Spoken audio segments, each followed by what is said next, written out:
Hi hello friends, എല്ലാവർക്കും നമ്മുടെ പുതിയൊരു വീഡിയോയിലോട്ട് സ്വാഗതം കേട്ടോ. അപ്പോൾ നമ്മൾ ഇന്ന് വീഡിയോയിലോട്ട് നോക്കാൻ പോകുന്നത് ബ്രഹ്മയുഗം എന്ന സിനിമയിൽ നമ്മുടെ അർജുന അശോകനും അതേപോലെ തന്നെ മമ്മൂട്ടിയും തമ്മിലൊരു പകിടിയും കാര്യങ്ങളൊക്കെ കളിക്കുന്നുണ്ട്. അപ്പോൾ ആ സീനും അന്ന് രാത്രി കുറച്ച് കാര്യങ്ങളൊക്കെ ആ മനയിൽ നടക്കുന്നുണ്ട്. ആ സീനാണ് നമ്മൾ ഇന്ന് റിയാക്ട് ചെയ്യാൻ വേണ്ടി പോകുന്നത്. അപ്പോൾ നമുക്ക് ഒട്ടും വൈകാതെ തന്നെ വീട്ടിലോട്ട് കിടക്കാം കേട്ടോ. മനയാണ് കാണിക്കുന്നത്. ആരോ പകിടയും കാര്യങ്ങളൊക്കെ കളിക്കുന്നുണ്ട്. അപ്പോൾ അതിൻ്റെ സൗണ്ടും കാര്യങ്ങളൊക്കെ കേട്ടിട്ട് നമ്മുടെ അർജുന അശോകനാണെങ്കിൽ എണീക്കുന്നുണ്ട് കേട്ടോ.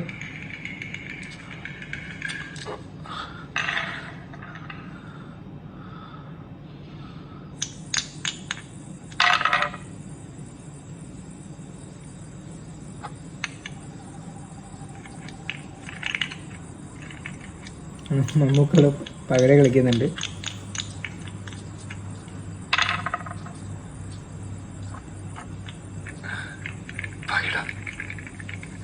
വശന്തോ അമ്പലപ്പറമ്പിലടക്കൊക്കെ കളിക്കാറുണ്ട്. ഇത് കരുക്കള്, ഇത് രണ്ടും പകിട. എറിയുമ്പോ വീണ്ടെണ്ണം നോക്കി കരു നീക്കണം. ആദ്യം ഇവിടെ കരുവത്ത് നാളെ ജയിക്കും. ഒക്കെ ഭാഗ്യം പോലെയാ. ഭാഗ്യം മാത്രം പോരാ, ബുദ്ധിയും വേണം. ചരിത്രം അതല്ലേ.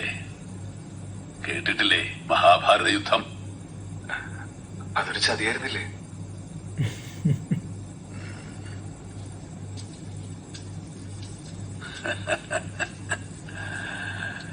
കാലം എന്തൊരരസികന. വിരസതയുടെ പ്രളയത്തിൽപ്പെട്ട് മുങ്ങിത്താവുമ്പോ പകിട കളി തന്നെ നല്ലത്. പകിടകളി തന്നെയാ നല്ലത്. അതെ, ഇരിക്കുക, കളിക്കാൻ വേണ്ടി വിളിക്കണ്ടോ നമ്മുടെ അർജുന അശോകനെ. സിദ്ധാർത്ഥ മുമ്പ് വിലപിടിപ്പുള്ള എന്തേലും ഒന്ന് പണയം വെക്കണം. പണ്ടോ പണമോ എന്റെ അച്ഛൻ. പാണന്റെ എവിടെയാ പണ്ടവും പണവും ഒക്കെ തമ്മിൽ വിതയ്ക്കാണ്ട് കൊയ്യാൻ പറ്റില്ലല്ലോ. അതിലെ പ്രകൃതി നിയമം. അതുകൊണ്ട് തന്റെ തീരുമാനം എനിക്ക് എടുക്കാൻ പറ്റത്തില്ല. അതിന് അടിയന്തയിലൊന്നും ഇല്ലല്ലോ. ഉണ്ട് ഉണ്ട്. അങ്ങോട്ട് ദേഷ്യപ്പെടുന്നൊക്കെ സൂത്രായിരുന്നു കേട്ടോ. എപ്പോഴും ഉണ്ട്. അത് താൻ അറിയണില്ല എന്ന് മാത്രം. പറയാ തീരുമാനം പറയ. അറിയില്ല, അടിയനൊന്നും മനസ്സിലാവുന്നില്ല. ഇതിലെന്താ അത്ര മനസ്സിലാക്കാൻ? തീരുമാനം പറയാ. ഈ ഉടുത്തമുണ്ടല്ലാതെ അടിയന്തയില് വേറൊന്നുമില്ല. ഉണ്ടല്ലോ, എന്ത്? തന്റെ സമയം. സമയോ? സമയം ഇപ്പൊ എങ്ങനെയാ പണയം വെക്കാ തമ്പുരാ? വെക്കാലോ. സമയത്തേക്കാൾ വിലയുള്ളതായിട്ട് ഈ ലോകത്ത് വേറെ ഒന്നുമില്ല. അടിമച്ചന്തയിലെ ദേശികളുടെയും തെമ്മാടികളുടെ ഇടയിൽ വിലപേശി വാങ്ങി പൊന്നാനിക്ക് കപ്പല് കയറ്റാനെന്ന കച്ചവടക്കാരിൽ നിന്ന് രക്ഷപ്പെട്ട് കൊടും കാട്ടിലൂടെ അലഞ്ഞു തിരിഞ്ഞ് അവസാനം പുഴ കടക്കാൻ വയ്യാണ്ട് ഇവിടെ എത്തിയ പാണൻ രക്ഷപ്പെട്ടു വന്നാണ്. പകിട കളിക്കണമെങ്കിൽ അത് തന്റെ സമയം. അതല്ലേ സത്യം. അർജുന അശോകൻ നെട്ടിപ്പോണു. ഇവനെ ഓടി വന്നാണ്. അങ്ങെല്ലാം മനസ്സിലാക്കിയിരിക്കണു. എങ്കിൽ തന്റെ സമയത്തെ നമുക്കിവിടെ പണയം വെക്കാം. ഈ കളി താൻ ജയിച്ചാൽ തനിക്ക് ഇവിടുന്ന് പോവാം. മറിച്ച് ജയം എന്റെ ഭാഗത്താണെങ്കിൽ ഇനിയുള്ള കാലം താൻ ഇവിടെ നിൽക്കണം. ശിഷ്ടകാലം മുഴുവൻ ഈ മനയില് പാണനായിട്ട് നിൽക്കേണ്ടി വരും. തറുതല പറയാൻ തോന്നരുത്. അങ്ങനത്തെ ഒരു കളിക്ക് ഞാനില്ല. അടിയന് പോകണ്ട വയ്ക്കാം. അർജുന അശോകൻ കളിക്കാനില്ല, എനിക്ക് പോണെന്നാ പറയണത് കേട്ടോ.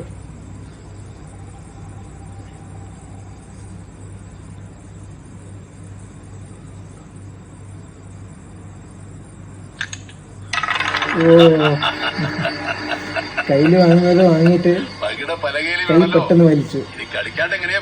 അങ്ങനെ തന്ത്രമായിട്ട് അവനെ കളിയിൽ ഇറക്കിയിരിക്കുക.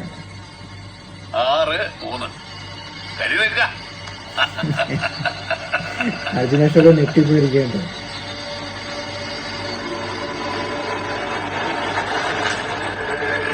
സിദ്ധാർത്ഥനെ പറയുന്നുണ്ട്.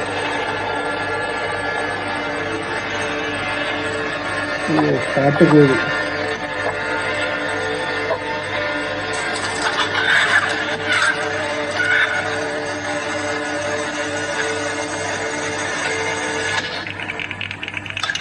അങ്ങനെ കോഴിനെ അവിടെ കറി വെക്കുന്നുണ്ട്, ഇവിടെ പകിട കളിക്കുന്നുണ്ട്.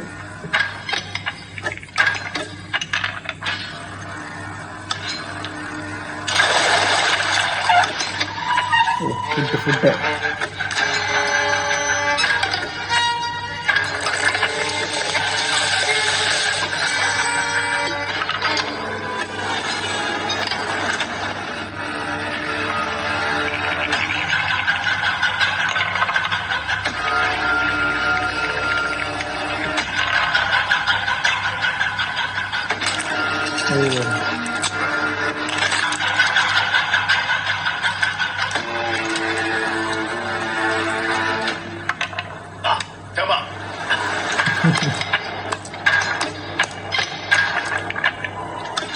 ഒരു ഫ്രെയിം അടുക്കള, ഒരു ഫ്രെയിം പകിട, അങ്ങനെ കാണിച്ചുകൊണ്ടിരിക്കുക.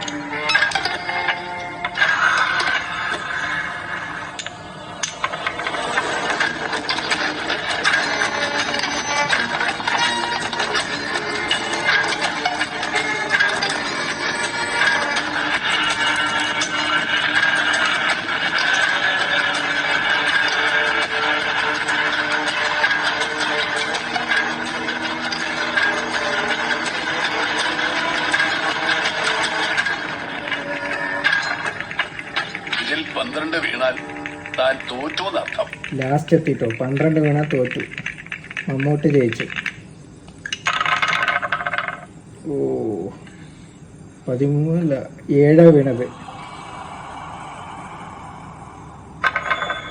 ഓ കണ്ണും കൊണ്ട് ഇങ്ങനെ നോക്കുമ്പോഴേക്കും അത് മാറി. 12 കളി മമ്മൂക്ക ജയിച്ചു.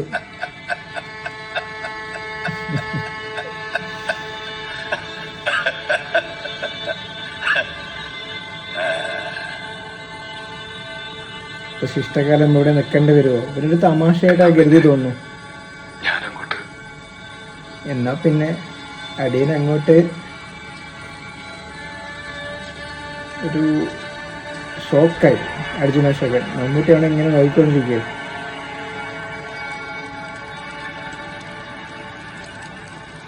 ഓ നേരെ കഞ്ഞിപ്പറിക്കാണ് പോകുന്നത്. കിച്ചൺ. ഓ ചിക്കൻ റെഡി. പാട്ട് പാടാൻ വന്ന പാണൻ പകര കളിയും തുടങ്ങിയല്ലേ? തമ്പ്രാൻ നിർബന്ധിച്ചോണ്ടാ പാണൻ ഇതൊക്കെ ഒരു ഭാഗ്യമായിട്ടാ കരുതുന്നത്. ഇത്രയും അറിവുള്ള ഒരാള് എന്നോടൊക്കെ ഇങ്ങനെ പെരുമാറാന്ന് വെച്ചാ ആ ഭാഗ്യല്ലേ? എന്താ മുഖത്തൊരു തേജസ്, ഒന്നും പറയാതെ തന്നെ എല്ലാം മനസ്സിലാക്കിയിരിക്കണു. ഞാനിയോ ഞാൻ കള്ളനാ? അരുത്, തമ്പുരാനെ പറ്റി അങ്ങനെയൊന്നും പറയരുത്. കള്ളൻ. നമ്മുടെ ചിന്തകൾക്ക് അപ്പുറത്താ മൂപ്പരുടെ ലോകം. പൂണൂലില്ലെങ്കിൽ എന്താ, മഹാബ്രാഹ്മണനല്ലേ?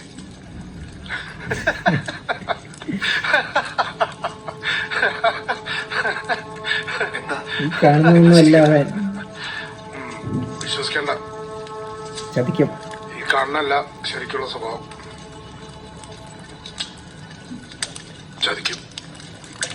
ചതിക്കണല്ലേ? ഇത്തരം സംസാരം നമുക്ക് അപകടം. തമ്പുരാൻ കേട്ട തല്ലുണ്ടാവില്ല. നിർത്താം. നിർത്താനോ? നീ ആരാടാ എന്നോട് ആജ്ഞാപിക്കാൻ? എച്ചിൽ നിന്ന് നടന്നിരുന്ന യനം തീ കണ്ടപ്പോ പാറി വന്ന് വെറും ചെയ്യാൻ പറ്റാം.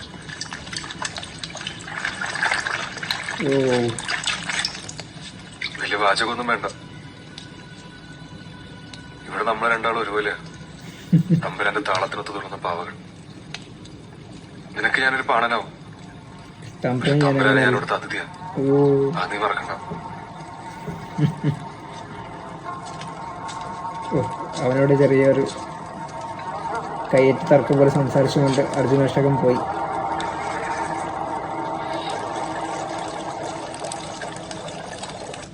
ഓ രാത്രി ബ്രാഹ്മണരാണ്, എന്നാൽ ചിക്കനൊക്കെ കഴിക്കുന്നുണ്ടോ?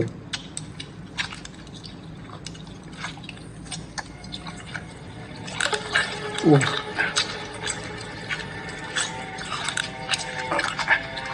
എന്താണ്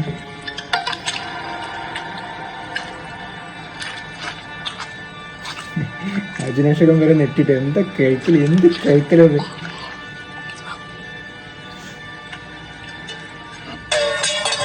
പേടിച്ച്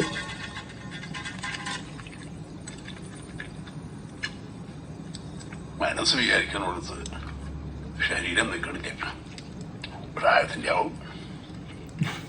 കുടിച്ചോണ്ട് ആവാം. രസിക്കാൻ ഇപ്പൊ പാട്ട് മാത്രല്ല കൈവശമുള്ളതല്ലേ. ആയിക്കോട്ടെ, ഇനി ഭക്ഷണം കഴിച്ചിട്ടാവും ബാക്കി പാട്ടൊക്കെ.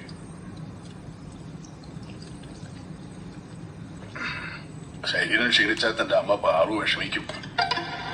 ഓ, അവന്റെ അമ്മനെ കുറിച്ചുള്ളതെല്ലാം അറിയുന്നുണ്ട്. അതിനടിയൻ അമ്മയെ പറ്റി ഒന്നും പറയണ്ടായില്ലല്ലോ. എനിക്കെത്താൻ പറയണ്ടായി. അമ്മ കാത്തിരിക്കുന്നതിനെ കുറിച്ചൊക്കെ. ഓ ഓ, അങ്ങനെ പറഞ്ഞതായി അടിയൻ ഓർക്കണില്ല. ആയിക്കോട്ടെ ആയിക്കോട്ടെ, കഴിക്ക. എനിക്കിപ്പോ ഇവിടെ സൗകര്യങ്ങൾക്കൊന്നും കുറവില്ലാന്ന് വിചാരിക്കണം. ഇല്ല, കൂടുതലാ? ഒരു കുറവില്ല. ഒക്കെ വേണ്ടതിലധികം ഉള്ളൂ. നന്നായി.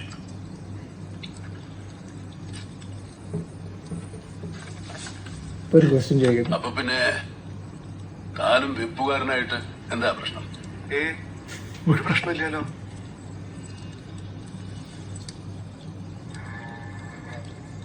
അവൻ എന്നെ കുറിച്ച് എന്താ പറഞ്ഞേ? ഒന്നുമില്ല, അതിനെ പറ്റി ഒന്നും പറഞ്ഞിട്ടില്ല. എല്ലാം നമ്മളെ അമ്മക്ക് അറിയുന്നുണ്ട് കേട്ടോ. തന്റെ മുഖം കാണുമ്പോ ഇവിടെ മുമ്പ് നിന്നിരുന്നൊരു ബാല്യക്കാരൻ എനിക്ക് ഓർമ്മ വരണേ. മിടുക്കനായിരുന്നു. ഇതിനു മുമ്പ് ആൾക്കാർ വന്നിട്ടുണ്ട്. കഷ്ടായി. അയാളിപ്പോ എവിടെയാ? ഈ വെപ്പുകാരൻ അവനെ എന്തൊക്കെയോ പറഞ്ഞ് തെറ്റിദ്ധരിപ്പിച്ചു. പാവം, അവന്റെ മനോനില തെറ്റി. ഭ്രാന്തരെ പോലെ അലഞ്ഞു തിരിയാൻ തുടങ്ങി. അവന്റെ സാന്നിധ്യം തന്നെ അസഹനീയമായി തുടങ്ങി. നിലയും വിളിയും കരച്ചിലും സഹിക്കാണ്ടായപ്പോ ഞാൻ തന്നെ അതിനെ അവസാനിപ്പിച്ചു. ഒന്ന് ഇപ്പൊ തെക്കേ പറമ്പിലെ മണ്ണിനടിയിൽ ശുദ്ധമായിട്ട് ഇറങ്ങുന്നു. നന്നായിട്ടുണ്ട്. അർജുനേഷകം ഫുൾ ഷോക്കാണ്. സിദ്ധാർത്ഥ വന്നു. വന്നോലോ. ഭക്ഷണം എന്തായി? വെച്ചതൊക്കെ കഴിഞ്ഞു. 4 തവണയെ വിളമ്പണം. ധിക്കാരി. അതിഥിയുടെ മുന്നിൽ വെച്ച് അവമാനിക്കേ. പോയി കൊണ്ടുപോടാ ശുംഭ. കൊണ്ടുവരാനൊന്നുമില്ല, അടുക്കള കാര്യ.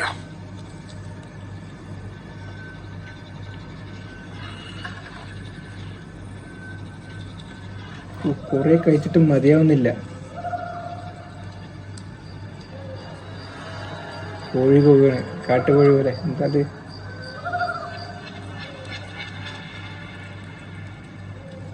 ആരും കോഴി കൂവിയാ മരണം അടുത്തുന്നാ. ഭയക്കൊന്നില്ലേ? അയക്കുന്നില്ലേ മരണത്തെ? ഇല്ല.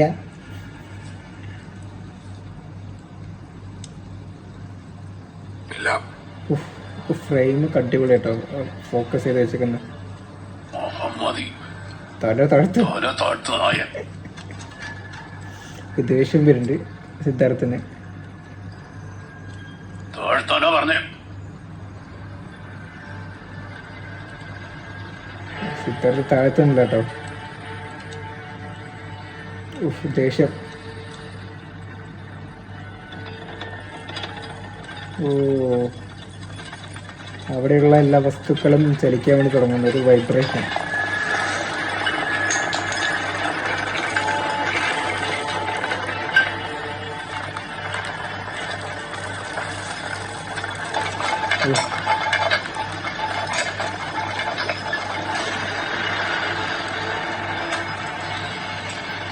നമ്മളിങ്ങനെ നോക്കുമ്പോഴേക്കും അവിടെ എല്ലാം വൈബ്രേറ്റ് ചെയ്യുന്നുണ്ട്. അതിൽ മോതിരമുണ്ട്. ഓ,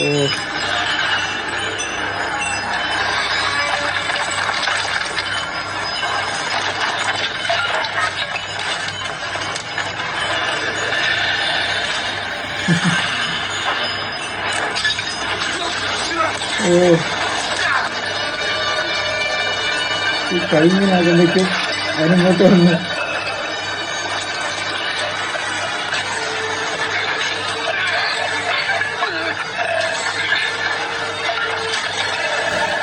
അർജുനസ്ഥലം വേർതിരിച്ചതാ.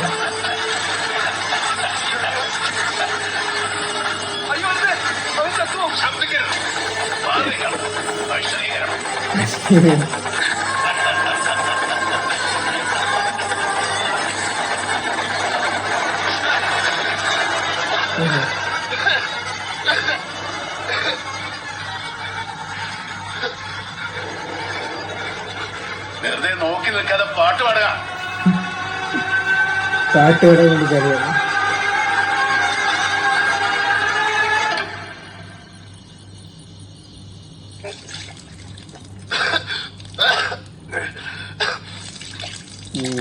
അവൻ വെള്ളം കുടിക്കാൻ വേണ്ടി തുടങ്ങി.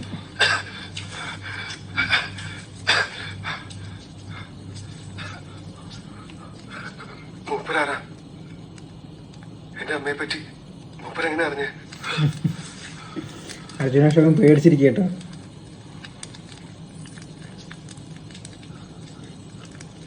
എന്തും ചെയ്യാൻ പഠിക്കാത്ത ചില മന്ത്രവാദികളെ പറ്റി കേട്ടിട്ടുണ്ട്. അങ്ങനെ വല്ലവരാണോ? ഇപ്പൊ ആരാണ് മമ്മൂക്കാന്ന് നമുക്ക് പറഞ്ഞുതരും. കുടുംബം പറ്റിയാരാ? കുടുംബം പോറ്റി. ഞാൻ എവിടെ വന്ന് ഈ പെട്ടിരിക്കണത്? എനിക്കറിയണം. നീ കേട്ടതും പറഞ്ഞതൊക്കെ ശരിയാ. മുമ്പുണ്ടായിരുന്ന ബാല്യക്കാരനെയും കൂത്തുകാരനെയും കൊന്നത് പോറ്റിയ. ഓ, മുന്നുള്ള ആൾക്കാരനൊക്കെ കൊന്നത് പോറ്റിയാണ്. കുഴിച്ചിട്ടത് ഞാനാ. എന്തിന്? കുടുംബൻ പോറ്റി ആരാണെന്ന് അറിയണമെങ്കിൽ ഈ മനയുടെ ചരിത്രം അറിയണം. ഓ, മഹാമാന്ത്രികനായ ചുടലം പോറ്റിയെ കുറിച്ച് അറിയണം. മനയുടെ ചരിത്രവും കുടുംബം പോറ്റിന്റെ അച്ഛനായ ചുടലം പോറ്റി. ഏറെ വർഷങ്ങൾക്ക് മുമ്പ് അഥർവ വേദാചാര്യായ ചുടലം പോറ്റി കഠിനവ്രതങ്ങൾ അനുഷ്ഠിച്ച് വരാഹിയെ പ്രത്യക്ഷപ്പെടുത്തി. ഓ, ഒരു അനുഗ്രഹം കിട്ടി. വരാഹി. പോറ്റിയുടെ ഭക്തിയിൽ സംപ്രീതയായ വരാഹി അദ്ദേഹത്തിന് ഒരു മാന്ത്രിക ചെല്ലം സമ്മാനിച്ചു. മാന്ത്രിക ചെല്ല. ആ ചെല്ലത്തിനുള്ളിൽ അമാനുഷിക ശക്തിയുള്ള ചാത്തനായിരുന്നു. ഓ, ചാത്തൻ. ചാത്തനെ ഉപയോഗിച്ച് പോറ്റിയുടെ ആഗ്രഹങ്ങൾ നിറവേറ്റാമെന്ന് പറഞ്ഞ് വരാഹി അപ്രത്യക്ഷമായി. എന്നാൽ പോറ്റി ചാത്തനെ തന്റെ അടിമയാക്കി വെച്ച് പരമാവധി ദ്രോഹിച്ചു. ദ്രോഹിച്ചു ചാത്തനെ.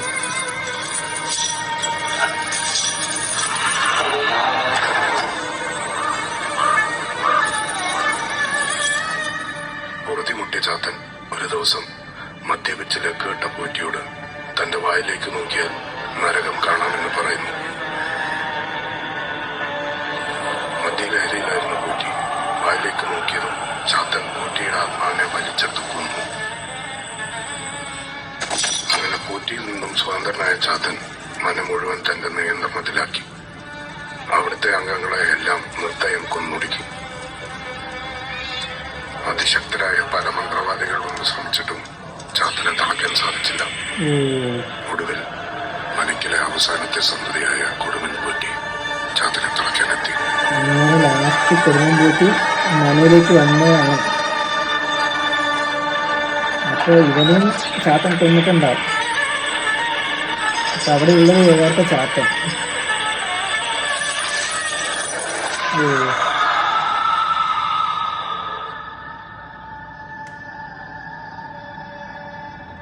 ശരിയാ, തട്ടുമ്പുറത്തെ ചാത്തനെ ഞാൻ കണ്ടിട്ടുണ്ട്. രാത്രി സമയത്ത് പുറത്തിറങ്ങി നടന്ന നിനക്കുള്ള കുഴിയും ഞാൻ കുത്തനെ വരും. ഒരു വാണിംഗ് ആണ് കൊടുക്കുന്നത് അർജുനാശോകന്. അപ്പോൾ ഇത്രേ ഉള്ളൂ കേട്ടോ സീന്. സംഭവം എന്താണ്, ആദ്യം പകിടിയും കാര്യങ്ങളൊക്കെ കളിക്കുന്നുണ്ട്. പിന്നെ അന്ന് രാത്രി ഫുഡും കാര്യങ്ങളൊക്കെ കഴിക്കുമ്പോൾ ചെറിയൊരു വാക്ക് തർക്കം ആകുന്നുണ്ട് നമ്മുടെ മമ്മൂക്കയും അതേപോലെ തന്നെ സിദ്ധാർത്ഥും കൂടിയിട്ട്. അപ്പോൾ യഥാർത്ഥ മമ്മൂക്കൻ്റെ സ്വഭാവം എന്താണെന്ന് നമ്മുടെ അർജുനാശോകന് മനസ്സിലാവുന്നു. അപ്പോൾ ആരാണ് ഈ മമ്മൂക്ക എന്ന് ചോദിക്കുമ്പോഴാണ് ഈ ചുള്ളൻ പോറ്റിൻ്റെയും ഈ ചാത്തൻ്റെയും കഥയൊക്കെ പറഞ്ഞു കൊടുക്കുന്നത്. യഥാർത്ഥത്തിൽ മമ്മൂക്ക ഒരു ചാത്തനാണ്. അപ്പോൾ ആ സീനും കാര്യങ്ങളൊക്കെയാണ് നമ്മളിവിടെ കണ്ടത് കേട്ടോ. അപ്പോൾ ഇത്രയേ ഉള്ളൂ കേട്ടോ. നമ്മുടെ ഈ വീഡിയോ നിങ്ങൾക്ക് ഇഷ്ടമായെന്ന് വിചാരിക്കുന്നു. വീഡിയോ ഇഷ്ടമായെന്ന് പറഞ്ഞാൽ നമ്മുടെ വീഡിയോക്ക് ഒരു ലൈക്ക് ചെയ്യുക, നമ്മുടെ ചാനൽ സബ്സ്ക്രൈബ് ചെയ്യുക. അപ്പോൾ പുതിയൊരു റിയാക്ഷനും കാര്യങ്ങളും വീഡിയോ ആയിട്ട് ഞാൻ ഉടൻ തന്നെ വരുന്നതായിരിക്കും. അതുവരേക്കും ബൈ ബൈ.